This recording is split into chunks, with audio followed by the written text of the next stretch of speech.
Hey guys, we're going to be presenting, my name is Knieper, and as stated, I am going to be presenting the Rankine cycle experiment as group lead.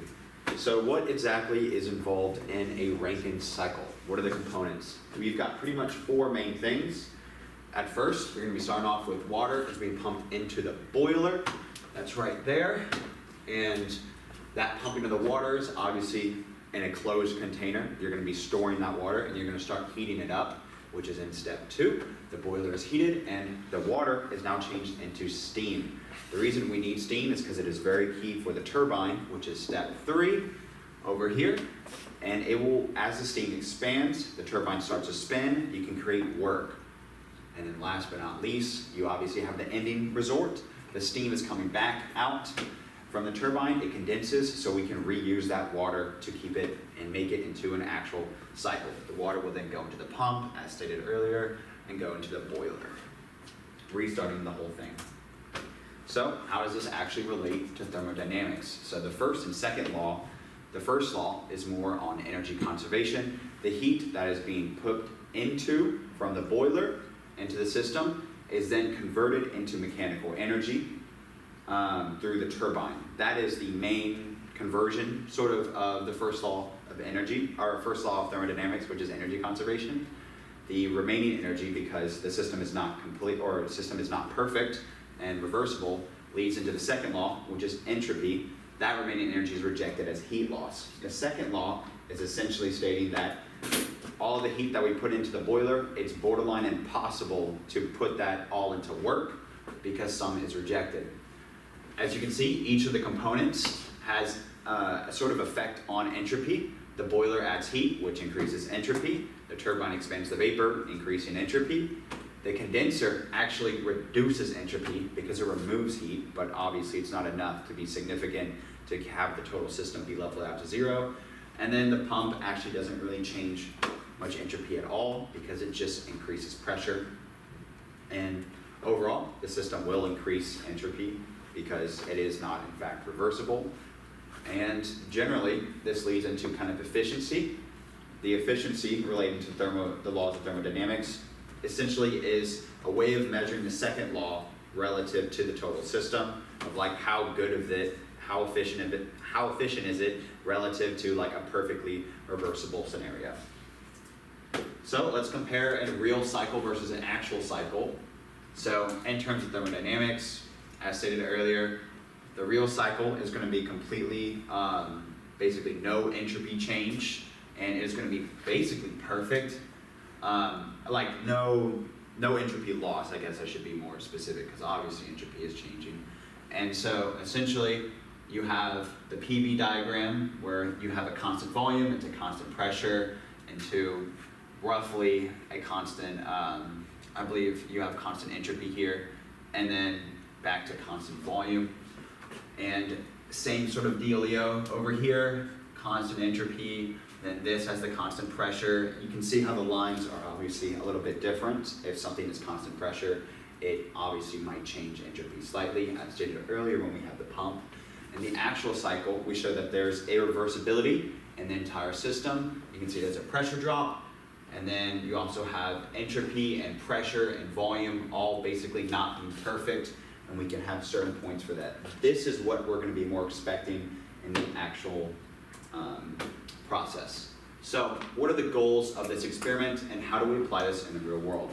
The main objective of this is just to measure the relevant data and parameters in the Rankine cycle. The reason why is we're measuring efficiency and temperature, and efficiency gives us a general level of understanding, as we stated earlier, of how good the system is, or how ideal it is. Typically, if it is more ideal, it's more efficient, which means it will be more effective for us to use it. The reason why this principle is useful is because it is typically applied through all kind of like things that deal with heat and work output. And on top of it, as a fun fact, the Rankine cycle is specifically special because 90% of our electricity is generated through the same vapor power cycle that's used in the Rankine cycle. So it's a great base beginning for our understanding of efficiencies, temperature use, and how to apply that in principles of performance. So we have different, we keep talking about efficiencies all the time. These are some of the different kinds. This is kind of the thermal kind of efficiency. Actually, this is the thermal efficiency. This is just the definition of efficiency kind of across the board. Thermal efficiency is kind of what we're using more in this system. It's going to be the overall efficiency. As you can see, we have the work, the turbine, minus the work that's required from the pump, over the heat of the boiler that's going into the system, minus the heat that the pump is leaving. This will give us kind of a general efficiency of the total system. And obviously, there are efficiencies of the individual components. We have the turbine efficiency and the pump efficiency. Generally, we can compare this to the Carnot cycle efficiency because it is typically the best way, which is what this derivation is for. It is the best way to see like what actually, based off of just the heat and temperature values, what is our efficiency that we can maximally reach. Where we compare the cold temperature versus the final hot temperature. So, what are we doing in the lab? We are using a makeshift Rankine cycle, which is this bad boy. I could explain all of that, but I don't want to waste your time. The main parts is essentially, as stated, the condenser, the boiler, the valves, the fuel source, the instruments involved, and the computer system that is key to our data collection. So we're going to start the boiler through a blower and a burner. This is going to preheat the system, which we'll monitor the values with. And then after, we'll open the steam emission. So once enough steam has kind of generated from the boiler, the turbine will then be allowed to rotate. This will allow us to start measuring data, but first we want to make sure we at least reach a steady state. This is because we want our values to be more accurate, and we don't want to have to keep adjusting them. Lastly, we're just going to note the time and then begin data collection. So these are my general predictions off of the matter.